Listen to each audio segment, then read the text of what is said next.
Bom dia, guten Tag, good afternoon, Thank hello you. everybody around the world. Good It's fine to morning. be here again Good with you afternoon. for Olá, todo our third mundo ao redor do session of mundo. our DD House São Paulo Está Online na Health hora de estar Service, com vocês surviving, living novamente, and shaping the future in the time fazendo of COVID-19. essa sessão My do name is Márcio Weiser, DWIH, and I falando am the sobre o program futuro manager na of the época do German Center for Covid-19. Research, Meu nome é Innovation Márcio in São Weijat Paulo.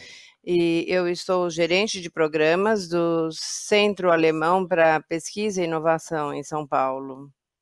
Sorry for the technical problem, yeah. Me desculpem. Antes de começar, vamos dar algumas notificações. Eles são brasileiros, eles vão falar inglês, são brasileiros, eles vão falar inglês porque isso aqui é um evento internacional. O som original dessa fala em inglês vai estar disponível nessa plataforma Adobe, mas pela primeira vez nós vamos estar fazendo também, estamos oferecendo a tradução simultânea para português no nosso canal Brasil, DWIH Brasil no YouTube. A minha imagem não está na tela. Bom, nós estamos então gravando. Nós estamos também gravando o bate-papo e tudo vai estar então disponível mais tarde nos dois idiomas no nosso canal do vídeo, participando no evento e no bate-papo. Isso quer dizer que você está autorizando a publicação da sua voz, das suas imagens e também daquilo que você escrever na caixa de bate-papo. Para as nossas boas-vindas, eu quero convidar o chefe do conselho, que está falando é a Nora, ele está falando de Colônia, na Alemanha. Você tem verão aí? Se você não estiver no verão aqui, volte para São Paulo, porque nós estamos em pleno verão aqui. Você está ligada?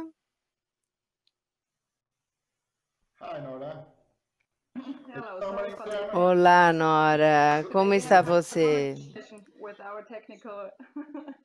Nós estamos com problemas técnicos aqui. Sim, eu estou na colônia aqui, é o final do verão que nós estamos tendo aqui. O tempo está uma delícia, a gente pode sair no parque e nós estamos com umas temperaturas super agradáveis. Eu vou continuar. Eu estou muito feliz que nós estamos fazendo esse evento juntos para falar com uma plateia que está baseada na Alemanha e no Brasil.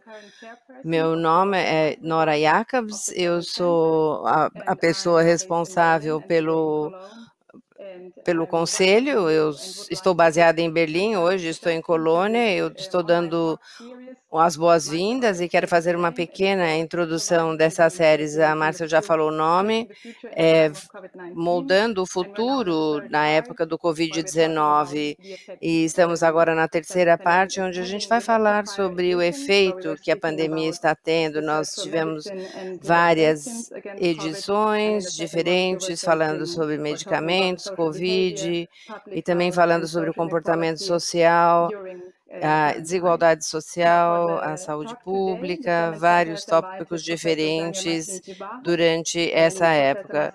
Agora, para a palestra, hoje, o professor Marcelo Pereira, do Amaral, que representa o departamento de pesquisa nosso, e também o diretor de biociências da USP, da Universidade de São Paulo, e nós, há alguns meses, desde essa crise de coronavírus, com novos desafios, quarentena, lockdown, várias diferentes coisas, e também estão vendo um aumento de problemas já existentes, a desigualdade social, toda a parte de ensino à distância que começou, muitas pessoas trabalhando de casa, como vocês estão fazendo hoje. E agora nós estamos passando também por uma total reconfiguração, por assim dizer. E eu estou bastante curiosa para saber se as mudanças da sociedade e na ciência vão ser duradouras. E o que nós vamos ter que fazer e como nós vamos estar desenvolvendo essas mudanças sociais e como é que a gente pode criar novos espaços na universidade, por exemplo. O professor vai estar focando nas consequências no comportamento humano e o professor Marcelo Pereira do Amaral vai falar mais sobre a parte técnica na educação superior. Eu estou muito animada para ouvir essa apresentação, para a discussão que vai seguir, e eu vou então passar a palavra para o Márcio. Muito obrigada e eu espero que vocês gostem bastante da palestra. Eu peço desculpas pelos probleminhos técnicos que nós tivemos, às vezes temos algumas falhas que acontecem e nós tivemos uns problemas aqui mudando as imagens, as palestras. Mas então, desculpe, mas Onora, muito obrigada. Antes de eu passar para o moderador dessa palestra, eu gostaria de pedir para você responder uma enquete sobre o perfil da nossa plateia. Isso vai ficar aberto para vocês responderem durante 1 minuto. Se você estiver assistindo no YouTube, você não pode responder. Você vai precisar escrever, anotar a sua resposta na tela de bate-papo.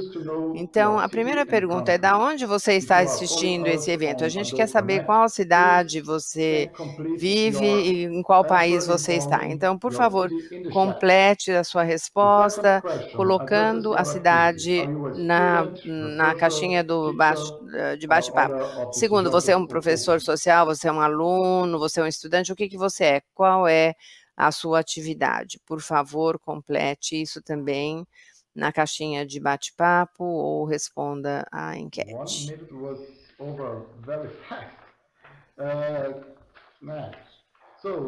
Foi bem rápido isso. Bom, depois dessa apresentação, da apresentação dos nossos palestrantes, nós vamos continuar com essa enquete e vamos ter mais perguntas. E no final do evento, vocês vão ter mais tempo para responder essas perguntas. Bom, agora eu vou passar para o professor Marcus Buckeridge, ele é o diretor do Instituto na Universidade de São Paulo, na USP, o diretor do Instituto, mas nós também vamos estar conversando com 2 brasileiros, mas eles, o Marcelo Parreira do Amaral, que é o professor da Universidade de Münster, e Daniel de Barros, que é da Universidade de São Paulo. Eles vão compartilhar conosco as visões sobre o futuro depois da pandemia do Covid-19. Vão falar sobre educação superior, a sociedade e os comportamentos individuais. Então, Marcos, a palavra é sua. Bom, bom dia a todo mundo, bom dia, Márcio, bom dia a todos vocês. Hoje é a terceira palestra que nós estamos tendo. Em sequência, o tema de hoje é Moldando o Futuro, depois da pandemia.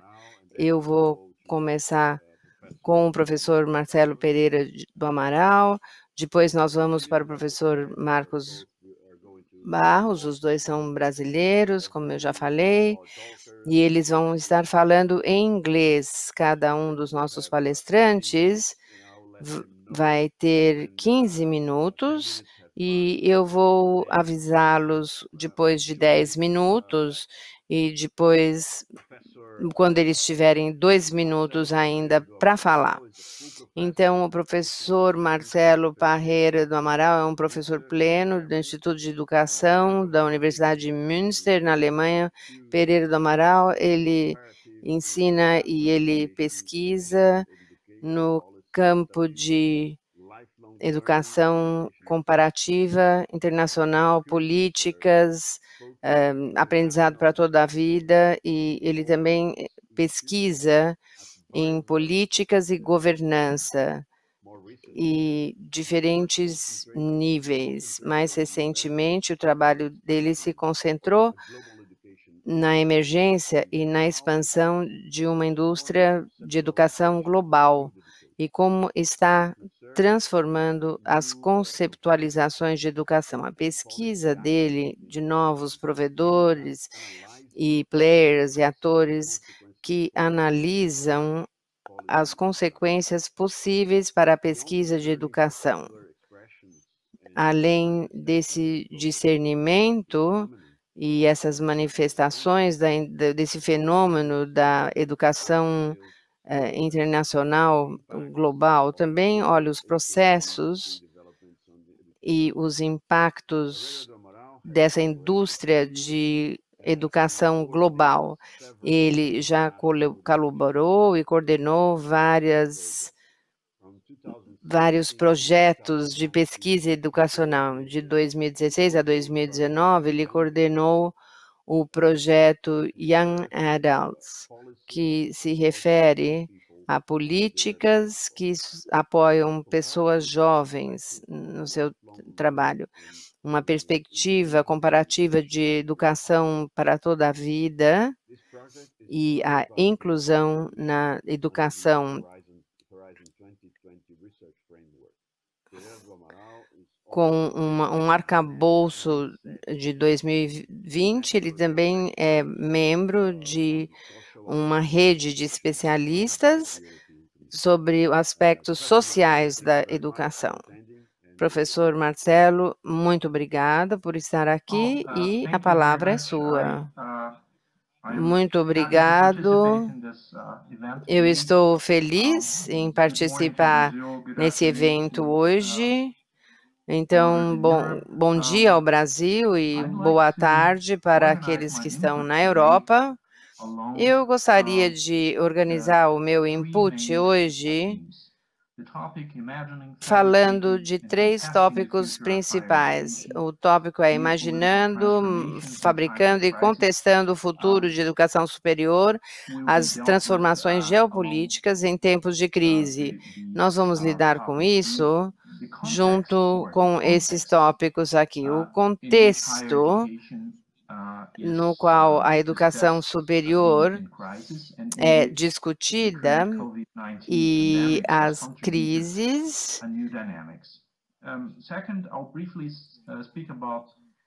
na qual a pandemia do Covid-19 tem contribuído bastante. Vamos falar também sobre as fabricações da educação superior e as contestações desses desenvolvimentos. E eu vou estar fechando falando sobre as implicações de tudo isso para o futuro da educação superior. Rapidamente eu vou falar sobre o contexto desse tema que a gente está discutindo hoje. A educação em geral, ou a educação superior e na ciência, tem se tornado núcleos centrais, os papéis moldando também a educação e a sociedade não pode ser estimada a mais numa sociedade onde há uma economia baseada no conhecimento.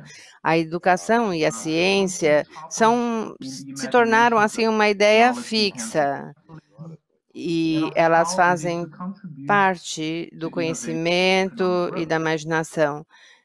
E como que a gente pode, então, contribuir para o crescimento econômico? A educação superior também é o locus principal para a produção de conhecimento, por exemplo, patentes, inovações, vários tipos de inovações diferentes e também do capital humano nos assuntos relacionados e nas subjetividades que são necessárias nesse futuro. Nesse termos, a educação e a ciência, elas são vistas como ativos centrais na geração de valor e vantagens comparativas nas imagens da concorrência global e também das redes transacionais de valores. É entendendo como se tornaram fatores chaves no conhecimento, na economia, que fazem com que a gente se pergunte sobre esse efeito transformativo nessa geopolítica do conhecimento, incluindo nesse foco hoje como isso é fabricado, construído. Se a gente pensar em como a ciência, a educação e as universidades, a educação superior em geral, falada, atributos, por exemplo, como intenção empresarial, virtual, disruptivo, inserido ou simplesmente de classe mundial, todas essas palavras dão expressão ao futuro da educação e da ciência nas universidades, tanto nas políticas como no lado acadêmico. São cheios de referências dessa reforma ou transformação ou transfiguração da educação superior. De uma certa forma, isso é uma ideia que já é bem conhecida. Sendo assim, realmente a educação é muito importante, não há salvação fora dela. Então, a educação superior para uma sociedade é importantíssima. Esse discurso fala sobre o estado de emergência e essa educação superior está em crise, está perto de uma catástrofe, para falar a verdade. As soluções que são apresentadas por algumas pessoas são feitas como se não tivesse outra alternativa. O Covid é um catalisador dessas propostas e deu um novo sentido de urgência e também criou um novo contexto onde esses institutos de educação superior precisam se adaptar rapidamente nesse contexto de uma direção online. Isso fez com que esses assuntos já conhecidos quanto ao ensino, à qualidade do ensino e também relacionado à infraestrutura e à realidade de universidades de massa, mas também provoca novas ideias. É nesse contexto que as imaginações específicas do futuro da educação superior se tornam eficazes nessa nova moldagem e também nas novas políticas. Eu gostaria de chamar a atenção para alguns exemplos. Por exemplo, nós temos um exemplo aqui como que o futuro das universidades tem sido alvo de imaginações e esse link entre a educação superior e a economia. Isso pode ser encontrado nessa rede que estuda. Eles têm um capítulo na Austrália que foi fundado em 2012 e, como vocês podem ver na homepage, a ideia é explorar o valor total da colaboração e da cooperação das universidades para impulsionar e facilitar esse crescimento inclusivo, os ecossistemas empresariais e todo esse engajamento comum. É um think tank independente, mas muitas vezes são apoiados por grandes empresas, como a Siemens, como outras empresas, e também proporciona serviços para a Comissão Europeia. E, através da cooperação com a Comissão Europeia, tem recebido fundos direto e indiretamente. Em 2018, essa rede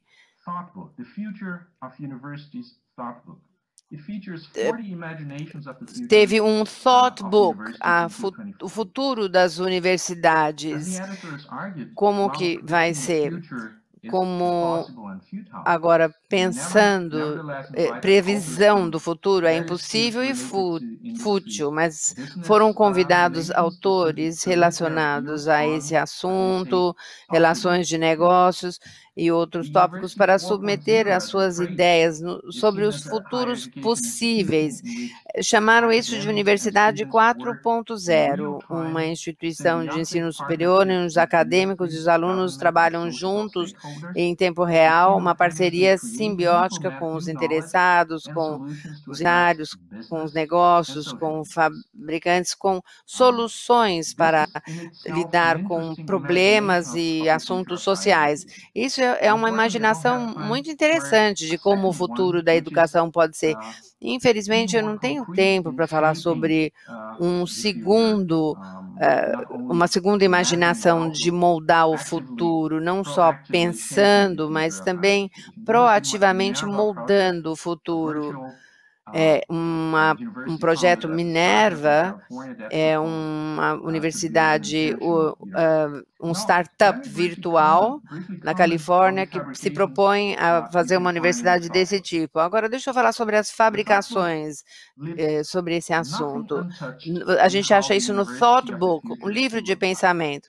Nada é intocado de como vai ser a universidade do futuro. Nada que a gente sabe ou conhece como uma universidade permanece igual. A autocompreensão, a missão, os relacionamentos com a sociedade, com a economia, os modelos, os modos institucionais e não menos o propósito. Tudo vai ser remodelado para ter um futuro. O futuro não leva a uma catástrofe. Examinando mais de perto, a gente vê que tópicos bem conhecidos aparecem. Por exemplo, o foco naquilo que funciona, no que importa, educação, ciência, epistemologia, e também debates. Há uma alusão entre excelência e relevância, e simplesmente aparecendo no ranking já é visto como relevante. As ideias para fazer essa reforma, a premissa de uma noção de valor compartilhado, de acordo com as propostas, esse valor compartilhado na educação não é filantropia nem responsabilidade corporativa, é uma abordagem de negócios que inclui lucros, melhorando a eficácia dos sistemas educacionais. Então, na verdade, quer capitalizar naquilo que o Estado não proporcionou. A gente pode ver isso como uma versão específica do capitalismo, como uma alternativa ao Estado. O mercado aparece como não tendo alternativa, onde a única solução possível, crucial para o sucesso em termos de parcerias privadas e um futuro brilhante aqui só é possível se a mudança disruptiva acontecer. A gente fica tentado a dizer que o Covid-19 trouxe uma janela de oportunidade para essa disrupção. Bom, eu vou seguir adiante e sem mencionar muita literatura e intervenções públicas, intervenções de uma forma ou outra. Alguns desses livros realmente desafiam essa universidade empresarial quando as coisas não estão alinhadas com os objetivos instrumentais.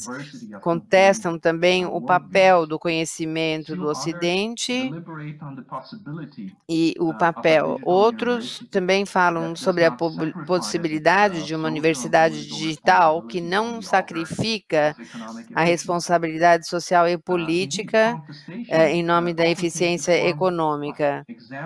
Então, isso também toma a forma, a contestação toma a forma de examinar a premissa dos argumentos propostos pelos advogados do futuro do conhecimento no capitalismo e a sua versão preferida da educação superior. Isso inclui o escrutínio da arquitetura que vai moldar essa educação superior.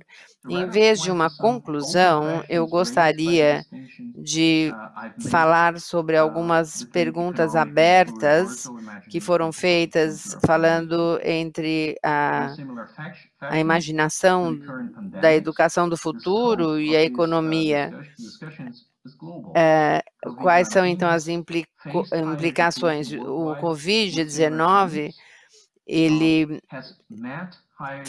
causou muitas mudanças e as coisas acontecendo de uma forma bastante diferente, mas da perspectiva dessa indústria de educação global, desse debate, nós podemos ver que criou várias janelas de oportunidades para muitas pessoas. Da perspectiva da pesquisa da educação superior, que é o que eu faço, 3 tarefas nos trazem atenção. Bom, o primeiro, nós temos uma nova urgência. Nós também temos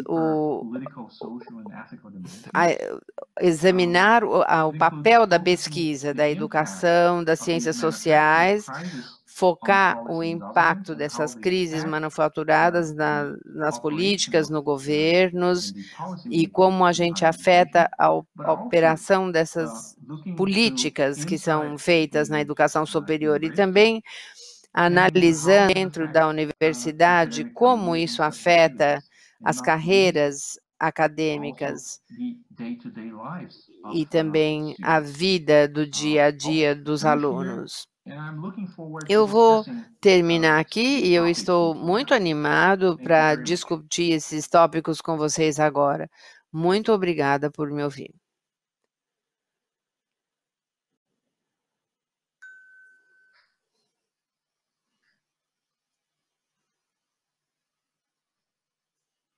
Thank you very much, Marcelo. Thank you for keeping the time for the excellent talk. Marcelo, obrigado por estar dentro do tempo. Eu vou agora passar a palavra para o professor Daniel Martins Barros. Ele é um professor colaborador do Departamento de Psiquiatria da Escola de Medicina da Universidade de São Paulo, e ele também trabalha no Instituto de Psiquiatria do Hospital das Clínicas. Ele trabalha como psiquiatra ali. Ele tem um PhD em Ciências e um mestrado em Filosofia da Universidade de São Paulo. O currículo dele é bastante interessante. Ele é um colunista do portal do jornal O Estado de São Paulo, um dos maiores jornais no Brasil e uma das estações de rádio mais importantes que nós temos, focadas na notícia no Brasil. E ele também é um consultor de um programa da Rede Globo, que é a principal rede de televisão no país. Ele tem o canal Daniel Martins Barros no YouTube, vocês podem ver mais sobre ele lá. E o assunto lá é sobre o cérebro e o comportamento em geral. Nós estamos bem curiosos para ouvir o professor Daniel, então a palavra é sua. Bom dia, Marcos. É um prazer, é uma honra também estar aqui. Na verdade, eu sou um grande fã.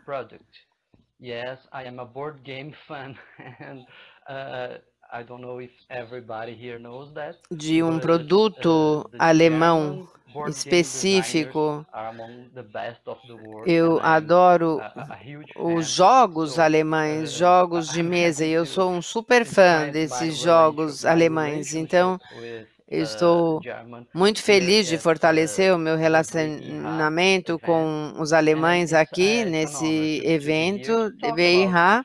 E é uma honra estar aqui para falar com vocês, para falar sobre a pandemia e também as emoções que estão tão presentes atualmente na vida de todos nós, principalmente as emoções negativas.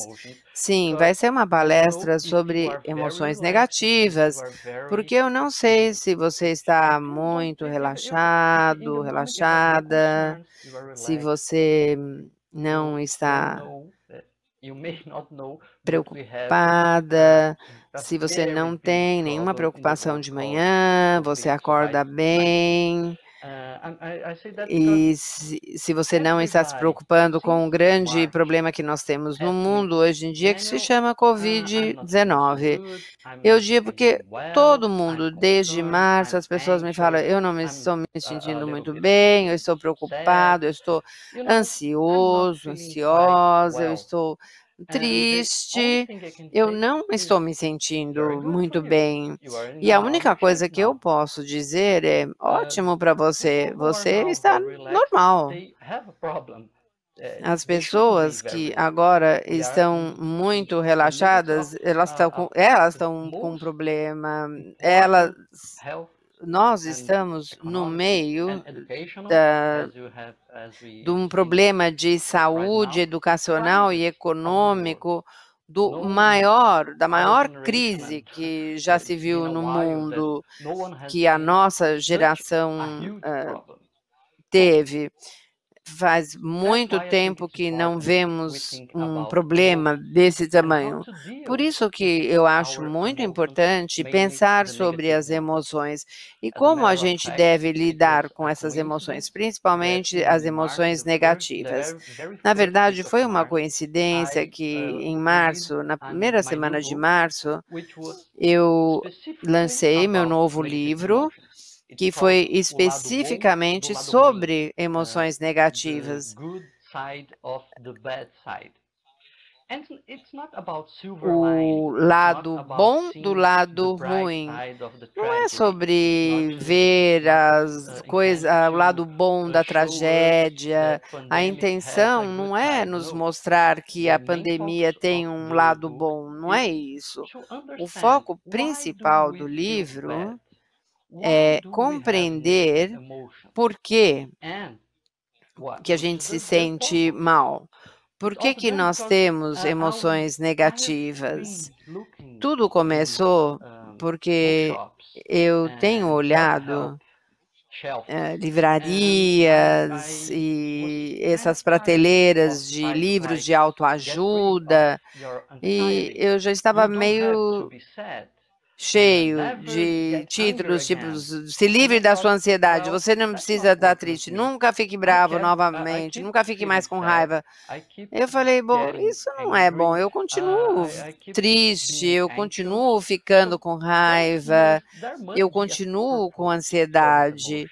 Então, tem que ter um propósito, essa emoção. Não é uma coincidência que estão instalados como um aplicativo no nosso cérebro e a gente simplesmente não consegue se livrar dessas emoções. Então, foi uma coincidência, porque eu estava pesquisando durante todo um ano e depois eu passei 6 meses escrevendo o livro, mais 6 meses editando o livro. E quando eu ia lançar o livro, começou a pandemia.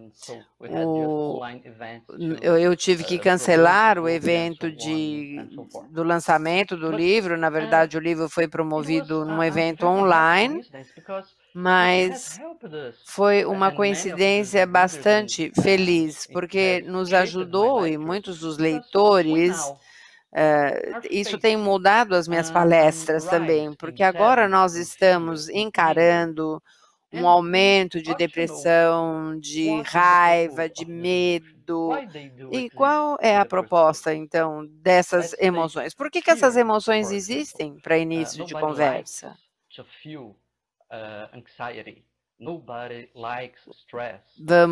Vamos pensar numa emoção, vamos pensar no medo, por exemplo. Ninguém gosta de sentir medo. E o medo, na verdade, tem um papel muito importante. O medo nos remete ao futuro.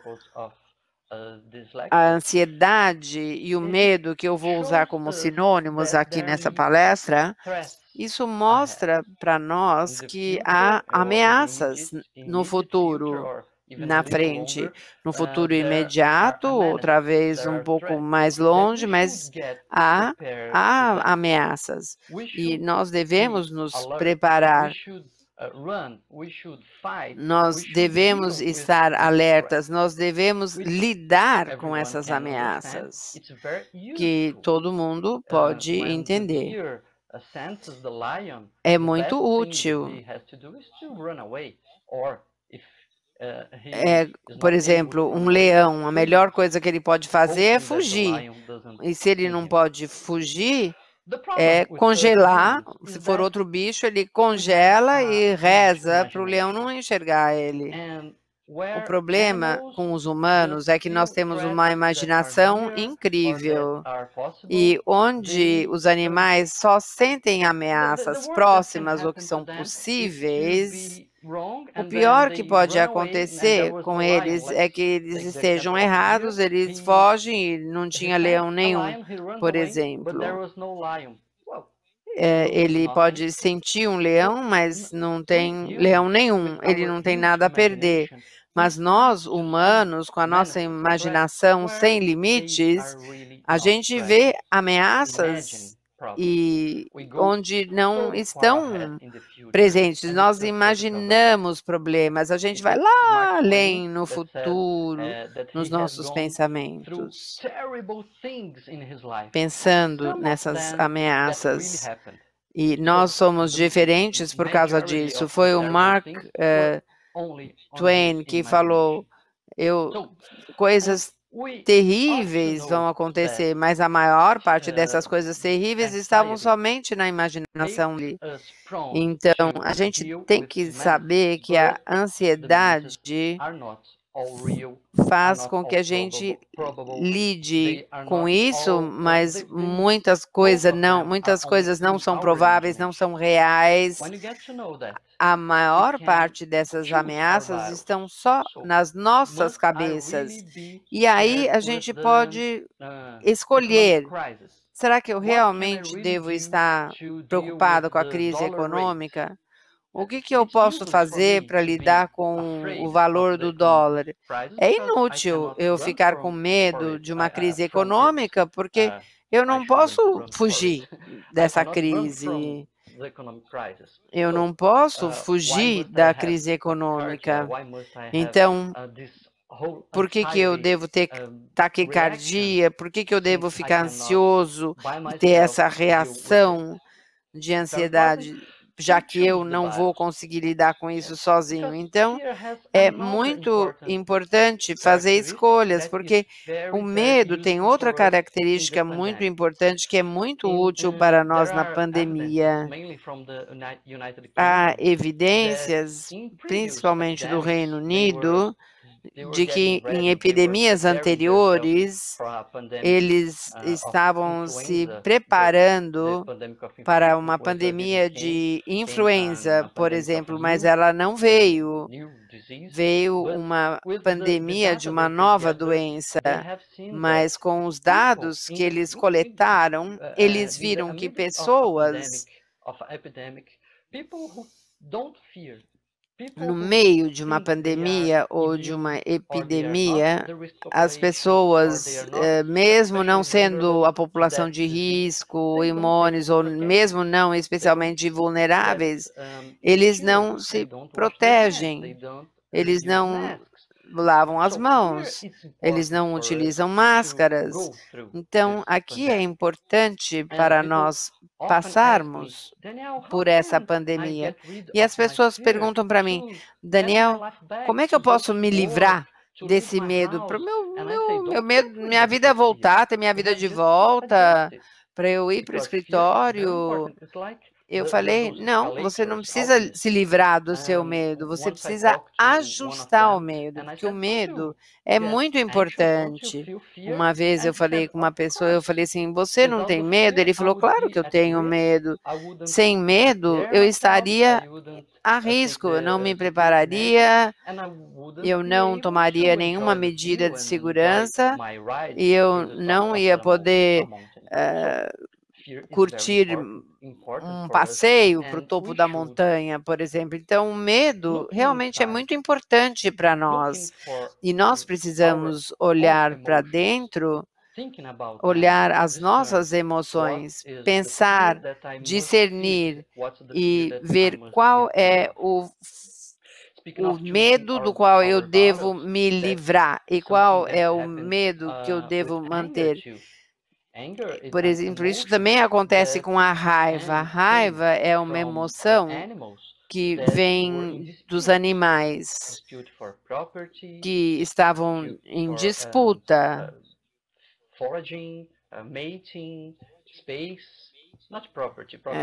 para alimentos, disputa sexual, disputa de espaço, disputa de lugar para viver, alimento. Era uma emoção na espécie. Por exemplo, não é igual ao veado que tenta assustar um leão. É um leão com o outro que quer mostrar que ele é mais corajoso, mais forte, e que aí o outro deve correr. Não é uma boa ideia entrar nessa luta. É isso que acontece na natureza.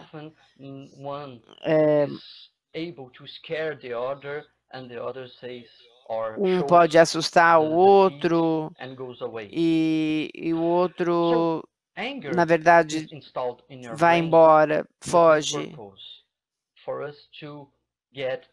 Então, o medo está instalado no nosso cérebro com esse objetivo, tipo, isso aqui é meu, não é seu, eu devo ter isso e você deve ter aquilo. E na pandemia, principalmente na quarentena, onde estamos confinados num espaço pequeno, disputando o sofá, disputando o controle remoto, disputando com a utilização do computador, a raiva aumentou muito entre as famílias, aumentou nas nossas vidas, e é muito importante saber que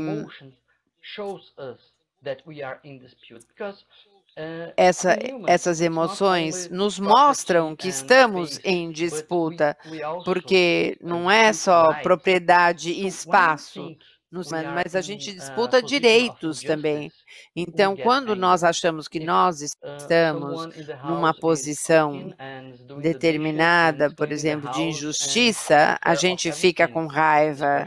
Por exemplo, uma pessoa só está limpando a casa e cuidando de tudo, essa pessoa, ela vai se sentir injustiçada, ela vai sentir que não está correto e vai sentir raiva. Então, nós precisamos de acordos, nós precisamos decidir o que cada um de nós vai fazer. Por exemplo, eu vou lavar a louça, você vai cozinhar, eu vou cuidar das crianças hoje, você cuida das crianças amanhã. Se você tem esse tipo de acordo, a raiva diminui, obviamente, se as regras forem seguidas, as regras do tal acordo que fez. Daniel, você tem mais 2 minutos. E agora vamos falar sobre tristeza. Tristeza é uma emoção que nos faz olhar para dentro. Quando nós estamos felizes, numa festa, a gente não pensa sobre nada, mas quando a gente está deprimido, a gente pensa: ah, eu não gostaria que isso acontecesse, eu não gostei de perder isso, ou eu estou triste que perdi aquilo, ou eu estou de luto por alguém que se foi. Então, a tristeza nos mostra o que realmente é importante. Há coisas que perdemos nessa pandemia que nós ficamos felizes de perder, coisas que não importam, mas há coisas que nós perdemos que nos fizeram muito tristes, e é isso que importa, que realmente importa. A tristeza é importante, como junto com outra emoção, é um combo, é uma combinação. A gente pode ficar triste por uma coisa que nos fazia feliz no passado, e a única forma que você não vai ficar triste é se você não se sentir feliz com nada. Ah, não estou nem aí para nada, então não vou ficar triste de perder nada. Se você entende essas emoções bem, eu acho que a gente pode aprender lições da pandemia. A pandemia não é um professor, não tem intenção de nos ensinar nada, mas podemos aprender várias lições. O que é realmente importante é como uma lente de aumento que mostra os problemas e destaca os problemas que já estão aí existentes. Diferenças de gênero, problemas de educação, isolamento. Então, se nós prestarmos atenção para aquilo que nós estamos sentindo, talvez a gente possa aprender com a pandemia. E essas emoções negativas que a gente não gosta de sentir, elas podem ter mensagens muito importantes para moldar um futuro, talvez um futuro melhor do que o passado normal. Há algumas coisas que eram normais que nós não queremos de volta. Então, vamos prestar mais atenção às nossas próprias emoções e vamos aprender essas lições para moldar um futuro melhor e uma oportunidade melhor. Depois eu vou responder qualquer pergunta que vocês tiverem. Muito obrigado. Thank you very much, Daniel, for your presentation. Congratulations on the books. You have a previous book as well, right? Muito obrigado, Daniel, pela sua apresentação. Parabéns pelos seus livros. Eu vou começar privilegiando as perguntas que foram feitas pelas pessoas que estão nos assistindo, mas antes disso, nós vamos ter 2 minutos para a nossa enquete. Será que vocês poderiam, por gentileza, terminar de responder e preencher aqui a enquete que está na tela?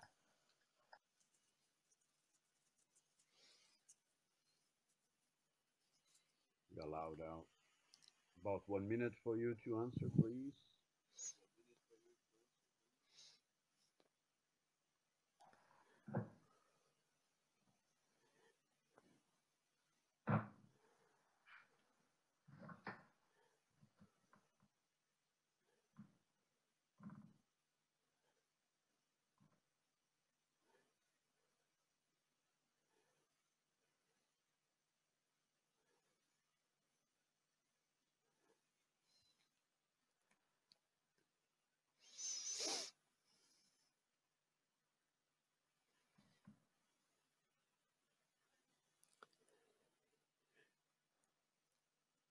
Okay, we have I asked the professors to start their camera as well. Thank you, Marcelo. Eu vou iniciar, nós temos algumas perguntas. I'll start, you're probably seeing it there. This is Laura Redondo. Thank you very much for your talk. Laura Redondo. How can we build governance? Muito obrigada por sua palestra. Como você pode fazer a governança da educação superior que minimiza ou reestrutura o conhecimento pelo setor privado e, ao mesmo tempo, atrai recursos das indústrias? I wished I had a compelling answer to this. Eu adoraria ter uma resposta para isso, mas o que eu contribuiria para essa pergunta é que a pergunta principal é em que termos faríamos um sistema de governança da educação superior e como a gente vai moldar as políticas na educação superior. As I hinted in my presentation, has this TINA argument. TINA is the acronym for There Muito is no desse alternative. debate em torno da educação é que não há outra alternativa. E, na verdade, não é verdade. Mesmo na pesquisa que nós temos feito durante os últimos anos, isso mostra que muito do que está acontecendo, ou seja, o impacto do setor privado na educação superior, em termos não só da privatização, mas também mais em geral a comodificação e a economização do setor de educação superior, não é apesar da ação do Estado. O Estado é um possibilitador daquilo que está acontecendo ao redor do mundo. Portanto, aqui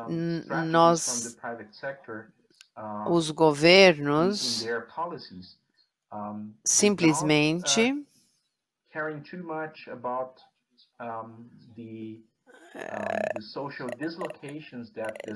tem várias estratégias do setor privado e várias provocações. Isso pode se tornar pode causar, na verdade, situações ainda mais problemáticas do que nós já temos. E eu acho que, em uma frase, não é uma pergunta simples construir a governança da educação superior, mantendo um equilíbrio, mas também guardando um espaço aberto para a deliberação.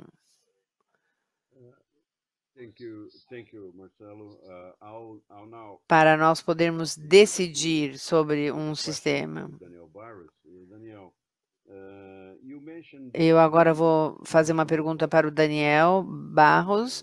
Você falou sobre o tópico das emoções nos animais e o que a gente pode chamar de propriedade. Então, o que nós estamos fazendo é, por exemplo, colocar igual aquela história de colocar ratos demais dentro de uma gaiola. Como que você enxerga isso?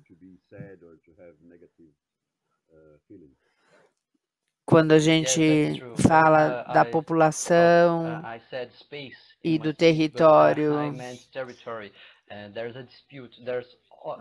Bom, na verdade eu falei espaço, mas eu quis dizer território. Tem uma disputa contínua pelo território, com certeza. entre os animais e entre os homens isso acontece. E nas nossas vidas diárias, nós não estamos nos abrigos o tempo todo. Os animais, eles saem para caçar, eles saem para beber água e fazer outras coisas.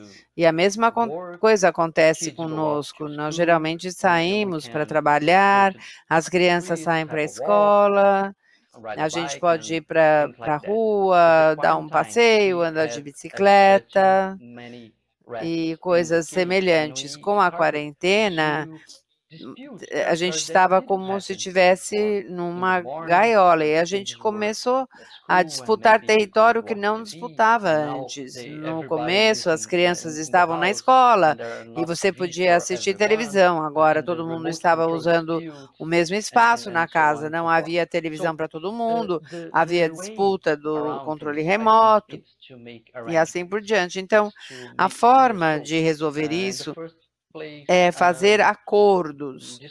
Então, vamos dizer, agora, em primeiro lugar, o controle remoto é meu, de tarde o controle remoto é seu, dividir as tarefas da cozinha, e se a gente conseguir fazer esse tipo de arranjo, e se as regras forem seguidas, nesse caso, nós podemos, então,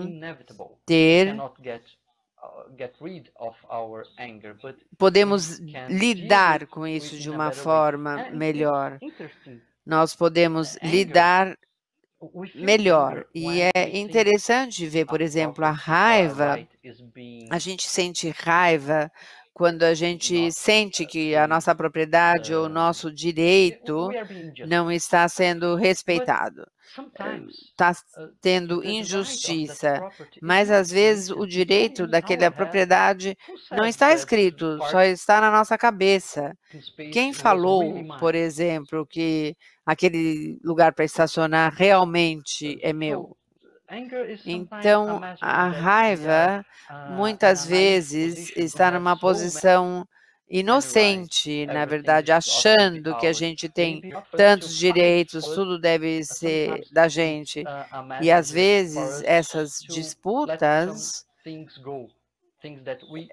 são uma mensagem para a gente repensar aquilo que a gente acha, na verdade, que tem e que é o nosso direito. E agora, pensando bem, de repente não é.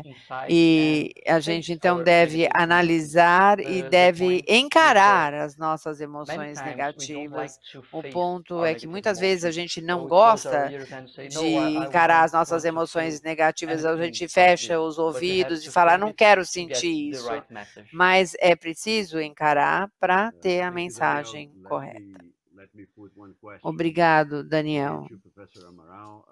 Deixa eu fazer mais uma pergunta para o professor Amaral. Como que você acessa as iniciativas do nível da União Europeia para o futuro, por exemplo, as universidades do futuro, essas iniciativas, esses programas no arcabouço da União Europeia? Parece que essas iniciativas são interconectadas ou talvez parcialmente seguidas nas abordagens que você mencionou. Sim, isso é um assunto corrente. Então, uma avaliação completa é bastante difícil. Perspectiva da qual eu estou olhando, a gente pode ver os danos geopolíticos. Isso aqui é a Europa competindo ou tentando competir com outros locais.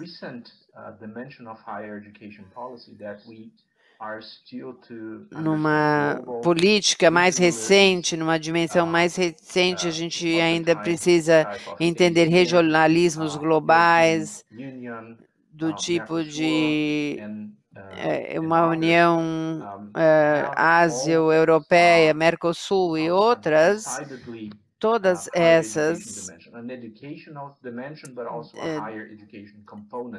têm essa dimensão da educação superior. Tem também um componente de educação superior. Nós também podemos ver, pelo menos na União Europeia, um alinhamento de prioridades, ou como esse programa de estrutura ou de arcabouço se chama, iniciativas. Isso tem tido impacto na educação, nessas políticas de educação superior. Para alguns campos disciplinares, isso significa mais fundos, mais oportunidades. Para outros, significa um streamlining da pesquisa do campo. Eu tenho trabalhado em ciências sociais, principalmente na educação. E isso tem significado se integrar e, basicamente, se tornando de importância secundária para essas prioridades econômicas. Isso tem tido um impacto na governança. Por exemplo, a gente pode ver as mudanças no debate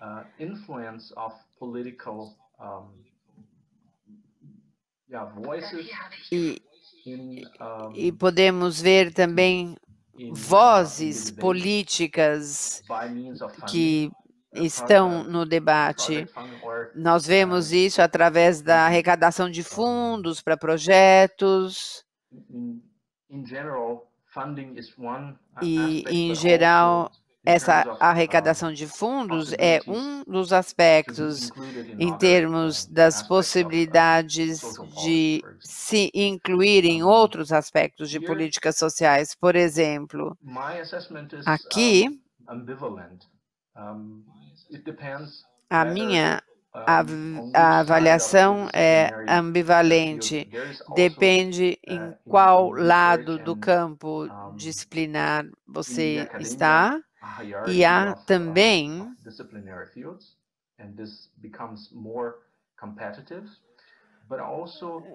tanto na pesquisa e em outros aspectos. Também tem essa divisão de trabalho entre as universidades e a pesquisa que não é feita pelas universidades em outras instituições. Aqui, a arrecadação de fundos, ela tem sido realocada para os centros de pesquisa não universitários, trazendo problemas e fazendo com que a arrecadação de fundos para as universidades se torne mais difícil no momento. Obrigado, Marcelo. Agora vamos mudar um pouco. Tem uma pergunta aqui para cada um de vocês. Eu vou começar com o Daniel. A pergunta é do Márcio Weihraff, nosso host, nosso anfitrião hoje. A pergunta é: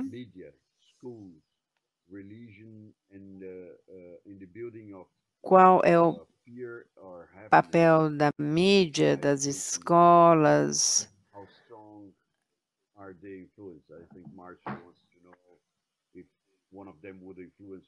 Ele pergunta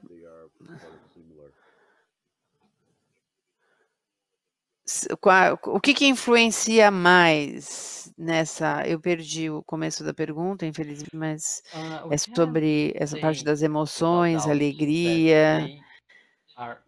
Não podemos dizer que influenciam muito. Eles têm o poder de moldar a nossa visão atual, todos os players, na verdade. Eu não posso dizer qual é o mais poderoso, comparando um com o outro. na verdade, porque vai depender do indivíduo. Algumas pessoas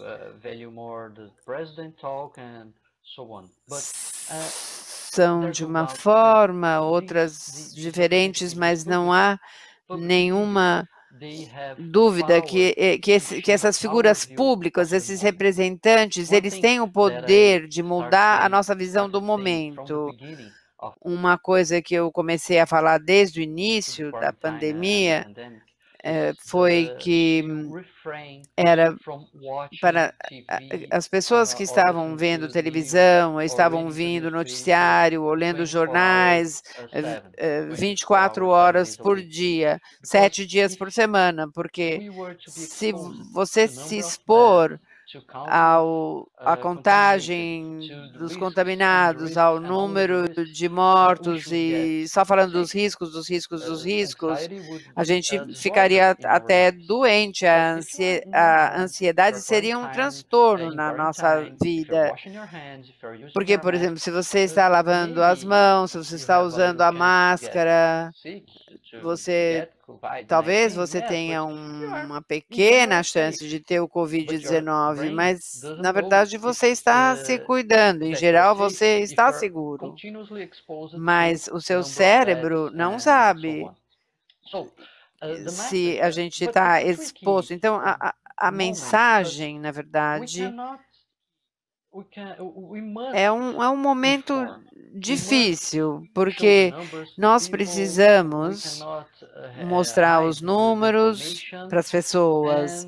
A gente não pode esconder as estatísticas e a responsabilidade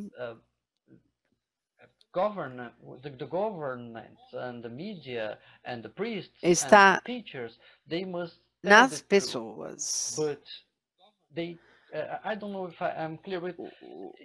O governo e a mídia, não sei se eu estou sendo claro, você não pode esconder a informação, mas se é a única coisa que a gente vê essa informação, a gente vai acabar adoecendo. Então, achar aquela medida exata de quanto você vai consumir dessa informação e quanto você vai se distrair com outras coisas, eu comecei a olhar pássaros, por exemplo, nessa pandemia para tirar minha cabeça daquilo, pensar em outras coisas. Eu acho que é muito uma responsabilidade individual. Então, mas eu digo que os padres, a mídia, os governos, as figuras, as celebridades poderiam nos ensinar, com certeza. Da mesma forma que eu estou falando agora e dizendo, sim, a informação existe, mas não existe, você precisa de áreas verdes no seu cérebro para você descansar, senão todo mundo vai acabar adoecendo.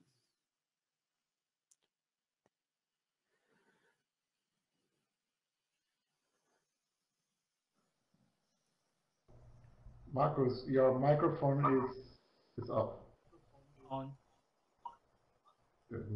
O microfone dele estava desligado. Sorry, for a moment I was out because of the internet here, but I'm back. There is a question. Ok, desculpe, eu estava fora, mas voltei aqui. You read it already. Thanking you and asking your opinion. What is the role of the philanthrocapitalism? Então, já perguntamos a opinião, qual é o papel do capitalismo filantrópico. Sim, o capitalismo, essa é uma pergunta muito controversa, é um tópico, uma frase que foi feita por aqueles que falam sobre o capitalismo filantrópico e depois foi cooptado por pesquisas sobre sociólogos tentando acessar o impacto dessas redes nessas políticas educacionais. O Steve Moe foi influente nisso, do Reino Unido. O filantrocapitalismo tem tido um grande potencial, porque por causa da quantia de dinheiro que eles podem investir.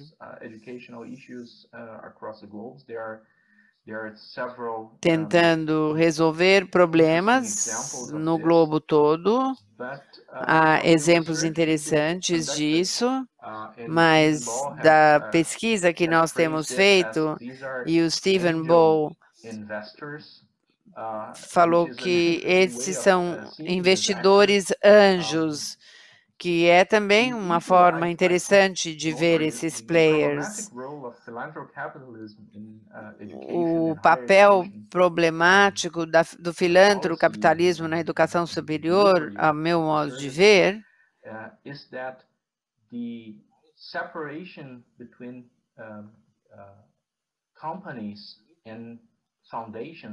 as políticas e a entrega do serviço, é que as coisas nem sempre estão completamente claras. Por exemplo, o Bell Fund, eles estão com projetos pilotos na Índia, onde eles investiram dinheiro no sudeste da Ásia, que foram muito interessantes e muito úteis para tentar melhorar os contextos de aprendizagem e usando a tecnologia para melhorar a educação em diferentes países. Então, até aí, isso é uma contribuição interessante e importante, mas, num certo ponto,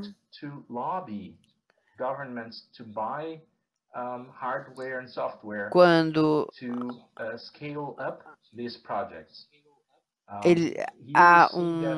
esse projeto aumenta, escala, você pode ver que para a parte filantrópica e entra a parte de atividade visando lucro. Ou seja, não é coincidência que a Fundação Dell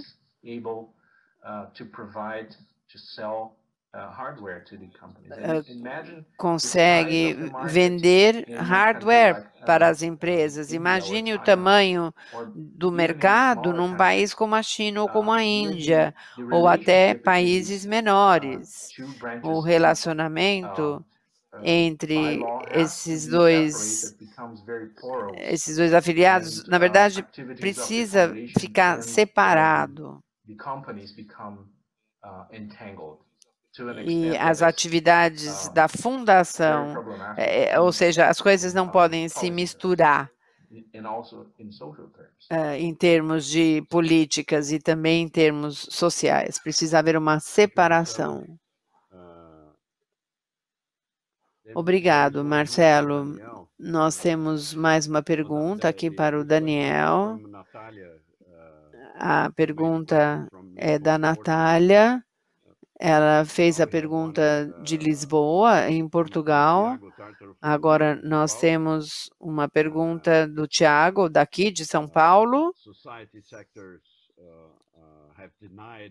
Os setores da sociedade, há setores da cidade que negam a pandemia.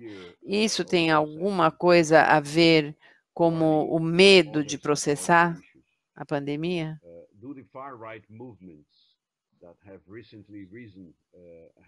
Ou outros tópicos psicológicos, quem tem a ver com isso? Ou seja, é uma pergunta política, não é? Né? Não dá para correr, né? Não dá para fugir, é verdade.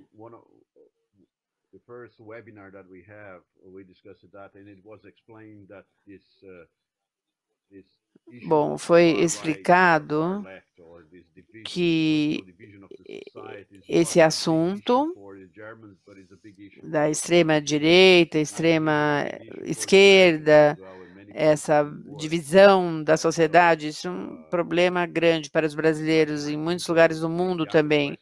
Então, a pergunta, eu acho, a pergunta do Tiago tem a ver com essa coisa de como o cérebro funciona.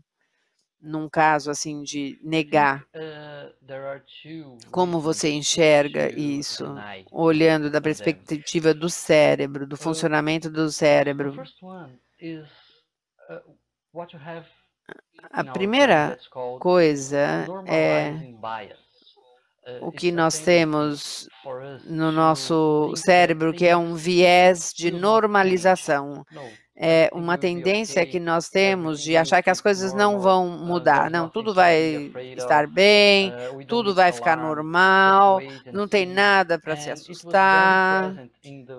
Nós não precisamos nos alarmar, é só esperar para ver. E isso ficou muito presente no começo da pandemia, esse viés de normalização no começo. Bom, eu acho que não vai ser essa coisa, vamos esperar um pouco, mas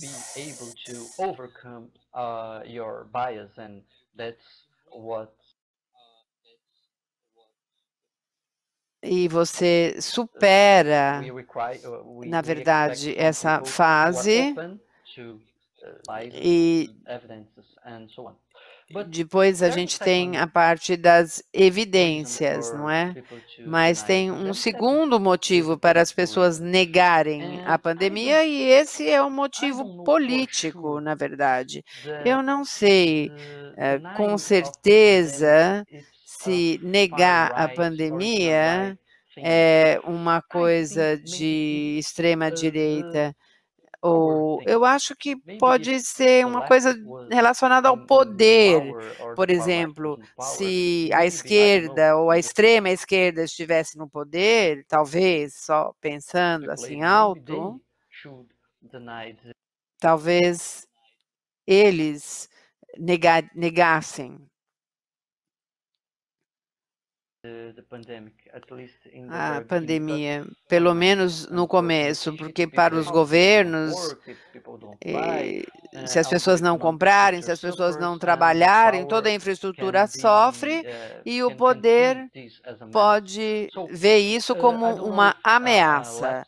Então, eu não sei se é de direita ou de esquerda, mas eu sei com certeza que isso se realça pela visão polarizada do mundo aqui no Brasil, nos Estados Unidos, e talvez isso comece na Europa e até na Alemanha, porque há uma tendência, conforme o mundo se torna cada vez mais complexo, que as pessoas, elas, na verdade, vão aos extremos, porque é muito difícil, é muito complicado para a gente enxergar toda a parte cinza que fica entre o branco e o preto. É difícil. Quando você está num extremo, você não precisa se pensar. Você sabe o que está pronto, o que está certo, o que está errado, e pronto, acabou. Você não precisa passar. Você não precisa gastar energia para ficar pensando em todas as possibilidades cinzas e ficar deliberando. Isso tem a ver com cada vez mais pessoas indo aos extremos. E eu entendo que talvez isso seja um problema maior aqui no Brasil. A polarização, esse tópico da polarização, faz com que a gente tenha mais dificuldade, por exemplo, de lidar com isso. Por exemplo, a utilização da máscara. Se o presidente de direito fala que você não precisa usar máscara, na verdade, o que vai acontecer? Todo mundo que tem essa visão política vai repetir isso. E se a esquerda tem outra opinião, acontece a mesma coisa. Eu acho que a polarização é um problema para nós lidarmos durante a pandemia, não tenho a menor dúvida.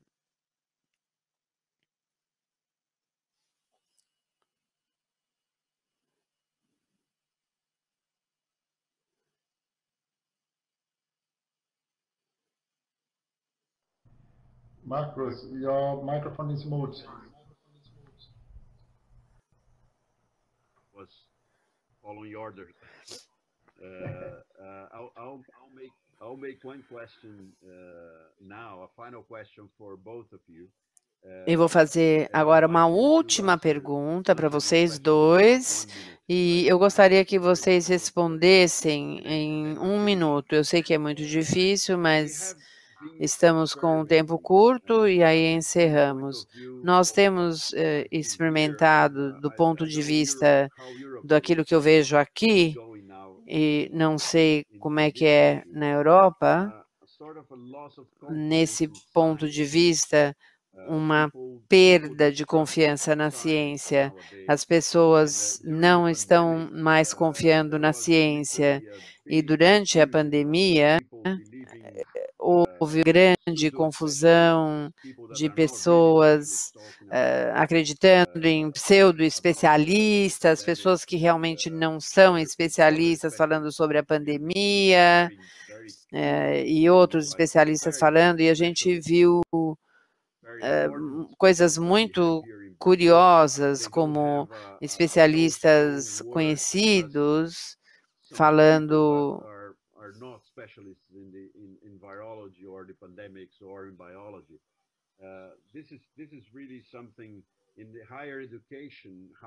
sem conhecimentos, por exemplo, de biologia, na parte da educação. Como que você enxerga isso, Marcelo? E você, Daniel, como é que você enxerga isso no cérebro? Eu posso começar. Bom, há um desenvolvimento que já foi discutido no começo dos anos 90, talvez eu viva numa ecocâmera, onde eu só ouço o que eu posso falar, mas eu não vejo uma perda de confiança na ciência. Eu acho que há uma pluralização de vozes, visões concorrentes, e, na verdade, isso não é uma coisa especial para a ciência. A ciência vive de múltiplas vozes e in a simple way and say this is right and this is wrong. Of course, there are in the natural sciences a few instances where you can do this, but still muito poucos assuntos podem ser decididos de uma forma simples, dizendo, bom, isso aqui está certo ou isso aqui está errado. Claro que há instâncias onde a coisa se complica.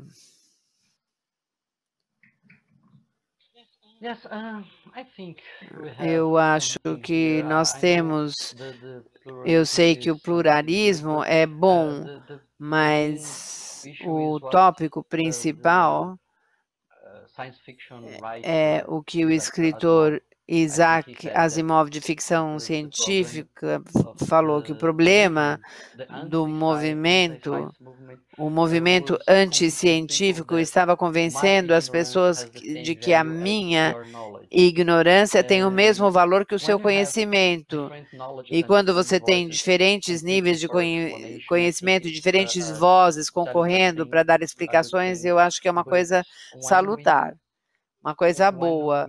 Mas quando você tem fake news com informação não verdadeira, e isso acaba saindo em posts e é feito para confundir e para algumas pessoas tirarem vantagem dessa confusão. Aí eu acho que há um problema. E é um desafio, porque a ciência não é fácil.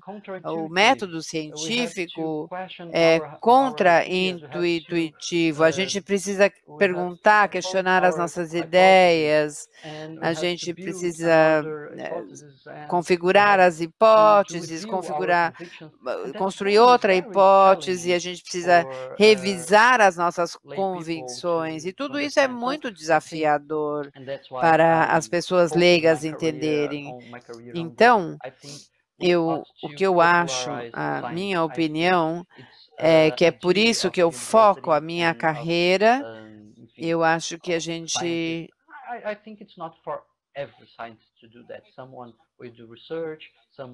Eu acho que nem todos os cientistas fazem a mesma coisa. Alguns pesquisam, alguns ensinam, e alguns vão usar os esforços e o talento para popularizar a ciência e para fazer com que essa popularização destaque o aprendizado científico das pessoas.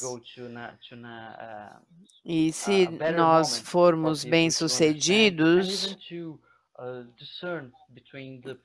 vai ser um melhor momento para as pessoas entenderem e poderem discernir entre as diferentes pluralidades das vozes, podendo distinguir o que é bom e o que não é bom. Muito obrigado. O tempo passou muito rapidamente, mas seria muito bom se a gente pudesse ficar mais tempo, mas nós temos um período de tempo exato. Eu gostaria muito de agradecer vocês dois pelas suas apresentações. Eu gostaria de agradecer todos os participantes pelas perguntas que fizeram e aqueles também que não fizeram as perguntas.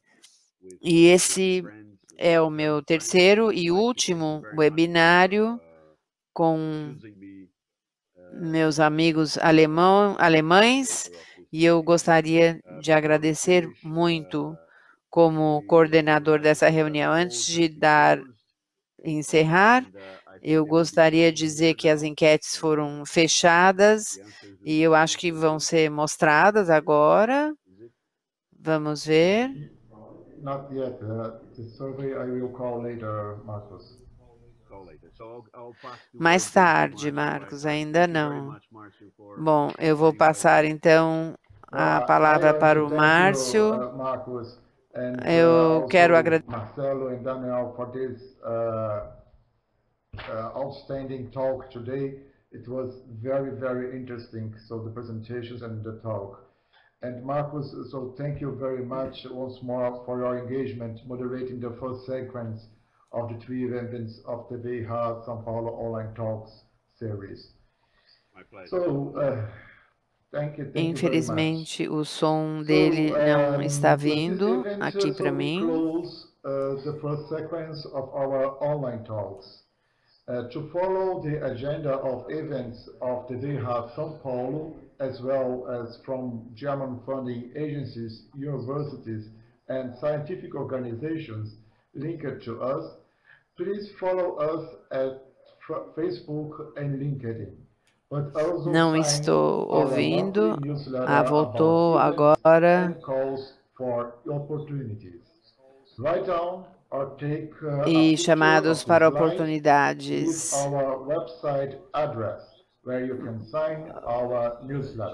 Tirem uma foto do slide com o nosso website. Vocês podem também assinar o nosso newsletter. Como eu falei, isso aqui foi gravado, tanto em português quanto em alemão, e os vídeos vão estar disponíveis em breve no nosso canal do YouTube. Antes da gente encerrar essa transmissão, eu quero convidar vocês para o nosso próximo evento.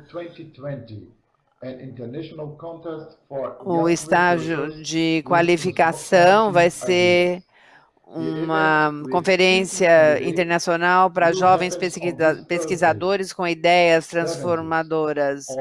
Nós vamos ter um início aqui no FOP, no dia 17, vamos ter um início, ele fala o horário, Vocês vão encontrar mais informações sobre tudo isso na mídia social. Bom, nós temos mais uma vez a nossa enquete. Por favor, algumas informações sobre a tua atividade, como você soube desse evento. Por favor, faça uma avaliação aqui desse evento. Mais uma vez, se vocês estiverem nos vendo em YouTube, você precisa responder na caixa de bate-papo. Comentários, críticas, sugestões são bem-vindas. Por favor, use o bate-papo. A pesquisa vai ficar aberta durante 2 minutos. Depois disso, a transmissão vai se encerrar. Eu agradeço a todos vocês por participarem. Tenham um ótimo dia e eu espero vê-los em breve.